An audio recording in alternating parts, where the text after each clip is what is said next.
ఇక అట్లనే నిన్న రెండో విడత ఎన్నికలు కూడా కంప్లీట్ అయినటువంటి పరిస్థితి. రెండో విడత ఎన్నికల్లో కూడా కాంగ్రెస్కి ఎక్కువ సర్పంచ్ సీట్లు కైవసం చేసుకున్నట్లు మనకు తెలుస్తున్నది.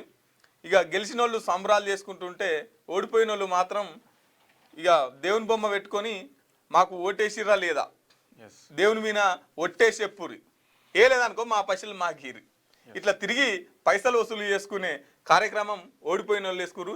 ఏదేమైనా కూడా గెలిచిన వాళ్ళకు రేపు గెలవబోయేటోళ్లకు అందరికీ ఆల్ ది బెస్ట్. ఒకసారి మార్నింగ్ న్యూస్ చూసుకుందాం. కాంగ్రెస్ మద్దతుదారులు 2316 మంది, బీఆర్ఎస్ 1157 మంది, బీజేపీ 256 మంది, ఇతరులు ఇండిపెండెంట్ అభ్యర్థులు 481 మంది. రెండో విడతలోనూ కాంగ్రెస్ సభ అత్యధిక గ్రామాల్లో సర్పంచులుగా అధికార పార్టీ మద్దతుదారులుగా ఘన విజయం. ఇంకా కొనసాగుతున్న కౌంటింగ్ ప్రక్రియ. ఈ విడతలో 3911 సర్పంచులకు తర్వాత 29917 వార్డులకు ఎన్నికలు జరిగినాయి. దీంట్లో 415 గ్రామ పంచాయతీలు ఆల్రెడీ ఏకగ్రీవం జరిగిపోయినటువంటి పరిస్థితి.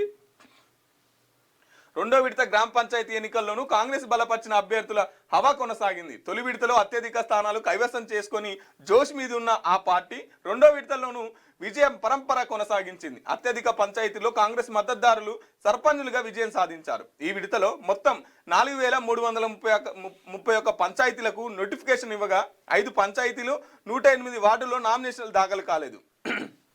మరో 415 పంచాయతీలో సర్పంచ్ అలాగే 8307 వార్డు స్థానాలకు ఏకగ్రీవంగా ఎన్నికయ్యారు. కోర్టు కేసులు ఇతర కారణాల వల్ల 2 పంచాయతీలు 18 వార్డులో ఎన్నికలు నిలిచిపోయినాయి.